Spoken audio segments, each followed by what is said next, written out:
Susan. Today I'm going to make a garland for Halloween. And this is how I'm going to start it out. I'm taking this orange yarn and I'm just wrapping it around my hand a lot of times. I didn't count, but you want it very thick. Then you take a strip of the yarn, just a little piece of it, and you tie the top of the yarn, and then you take a little piece of the green chenille stem and tie that in also. And then you just twist the chenille stems together and you turn them. You're making a pumpkin. You also tie the bottom loops together and then you just fluff it out.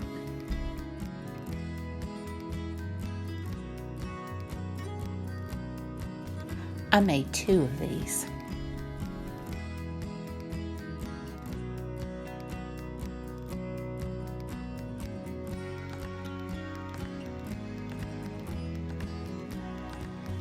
Next, I took some white yarn and I took this notebook that I had and I just wrapped it around again. A lot of times you want it to be thick.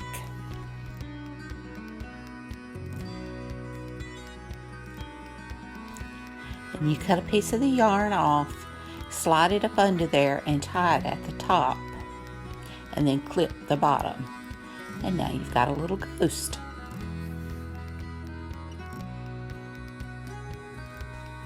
I also made 2 of these, and I have a helper, as you can see.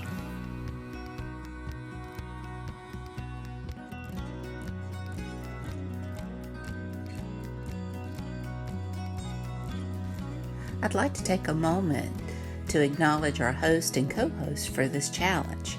This is the KISS, Keep It Simple Sunday DIY Challenge, and the host is Melissa Makes It DIY. And I love Melissa. She's the first person I ever did a collaboration with. And she is just really wonderful and very talented. And the other person is my friend Sandy Lumbermill. And she is just the greatest. I really adore her. We've become friends through Indiana Jones. And I get to see or talk to her, I guess you would say, almost every night over at Annie's. And I'm so proud to be a part of this challenge, and their channels will be listed in the description box down below, as well as the playlist. I highly recommend you go check them out. Now the next item on my garland, I am making a bat, and I just took my Waverly chalk paint bottle and did the top and bottom and made an oval. I didn't want it to be a circle, I wanted it more oval. And then I just took my other paint bottle on top and made the head part of it and then just drew on some ears. And I'm cutting it out of this black foam core board. And once again I'm making 2. I cut out 2 and I'm going to paint the sides with a black ink chalk paint so that it's not showing that white.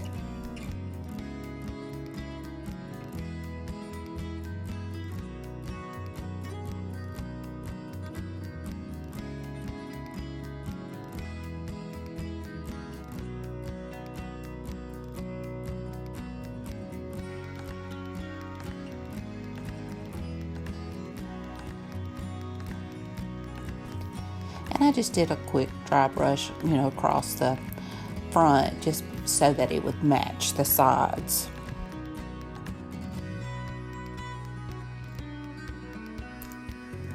Now I'm cutting strips of the scrapbook paper.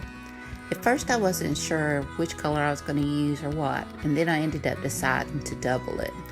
If I'd realized that at first, I would have just cut them together. And I folded it long ways like a fan. We used to make fans like this when I was in school, and I realized it was too long for the wings, and so I ended up cutting it down. And I left a little bit of the orange showing. I pulled the purple part down just so that tip would show orange, and I cut it, but I couldn't get it to really lay flat and still have the wave in them putting it together, so I ended up cutting it in half and gluing it to the back in two separate wing sections.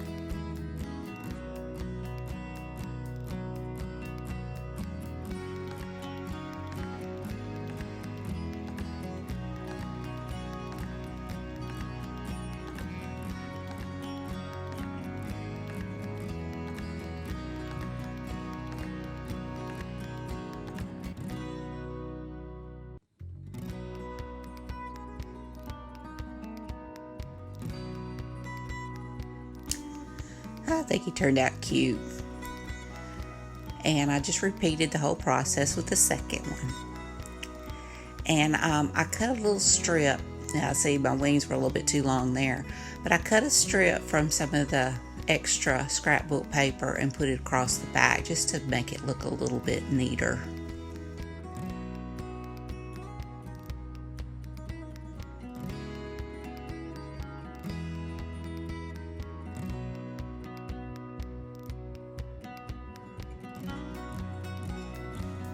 Now I'm making a scarecrow. And if you guessed that I'm making two, you guessed wrong. I'm only going to make one scarecrow.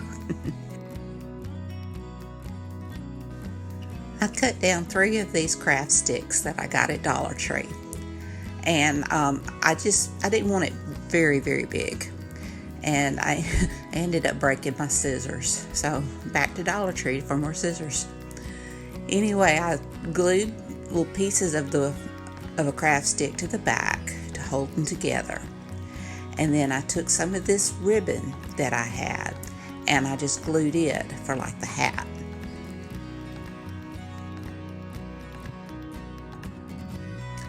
Then I took some jute twine and just wrapped it around the bottom for like the brim of the hat.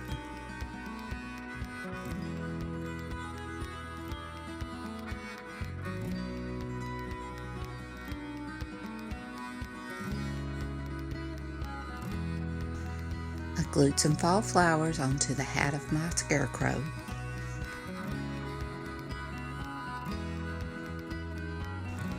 I gave him some big pretty eyes with some googly eyes, and I painted him an orange nose and just gave a little detail.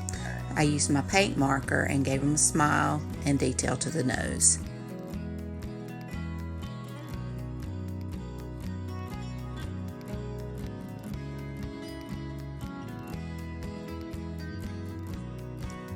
I added some eyes onto my bats.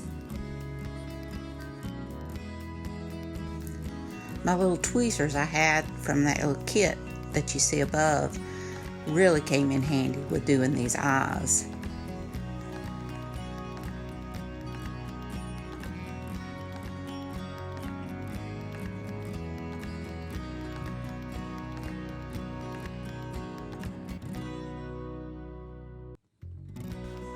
Next, I added some eyes to my little ghost.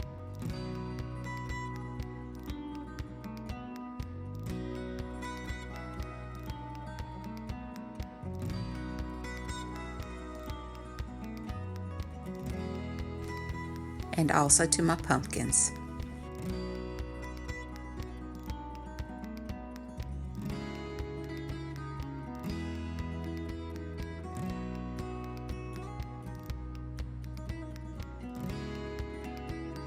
And now I'm going to attach everything to some jute twine. I gave myself some length at the end, and I added my pumpkin first, and I just twisted it on with the stem. From the chenille stem, it held it on well. Then I just glued on my bat, and then put some more glue over the top of that, and then I just tied on my ghost.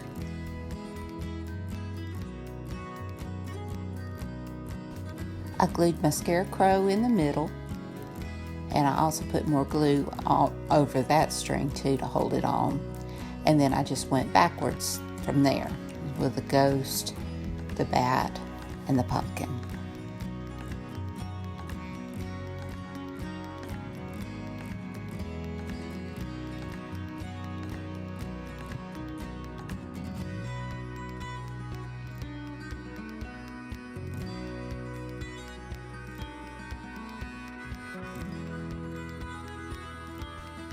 And here it is. I hope you can see it well. I wished I had a mantle to hang it on, but I think it turned out cute. I should have clipped the ends of my ghost string. I see that now, or at least pushed it down, but I just think they turned out adorable. It's just a fun little activity, and it was simple, so it was keep it simple. If you enjoyed this video, please give it a thumbs up. Hit that subscribe button if you hadn't. Ring that bell so you can be notified of all my videos. And please leave a comment. Let me know what you think. So until next time, bye.